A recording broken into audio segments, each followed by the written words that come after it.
দর্শক, এই মুহূর্তে সেনাবাহিনীর অভিযান সহ সারা দেশে সার্বিক নিরাপত্তা পরিস্থিতি নিয়ে সেনা সদরে ব্রিফিং চলছে। আমরা সরাসরি চলে যেতে চাই সেখানে।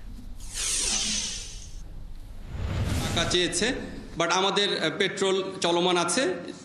অতি শীঘ্রই এটা যাতে এদেরকে অপহরণকারীদের কাছ থেকে এদেরকে উদ্ধার করা যায়, এই কাজ চলমান। আপনার দ্বিতীয় অংশ, প্রশ্নের যে দ্বিতীয় অংশ ছিল যে কুকি চীন আমাদের যে তাদের দৌরাত্ম্য আমাদের পার্বত্য চট্টগ্রামে রয়েছে, বাট আমি আপনাদেরকে আশ্বস্ত করতে চাই যে আমাদের সেনাবাহিনীর যে পেট্রোলিং এবং আমাদের যে ডোমিনেশন এর মাধ্যমে আমরা তাদের অনেক জায়গায় তাদের সেই দৌরাত্ম্যকে আমরা অবরোধ করতে পেরেছি।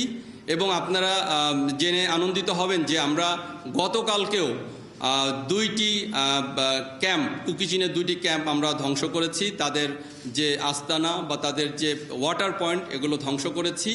এবং কিছুদিন আগে আপনারা দেখেছেন যে 11টি বম পরিবারের 81 জন যারা কুকি চীনের অত্যাচারে তাদের এলাকা ছেড়ে চলে গিয়েছিল, তারা পুনরায় তাদের জায়গা আবার এসেছে। এ থেকে আপনারা বুঝতে পারছেন যে আমাদের যে কুকি চীনের বিরুদ্ধে আমাদের যে আভিযানিক কার্যক্রম এটা অনেক ভালো এবং বম পরিবাররা তাদের নিজস্ব জায়গায় ফেরত আসছে। ধন্যবাদ।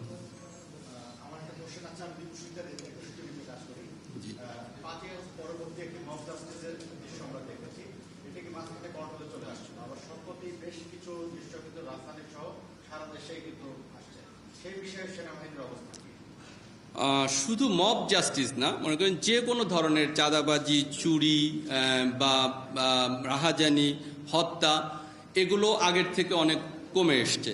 আমি যদি আপনাদেরকে একটা স্ট্যাটিস্টিক্স জানাই, যেমন চাঁদাবাজি পূর্বে এটা 250 ছিল, বর্তমানে 110 হয়েছে।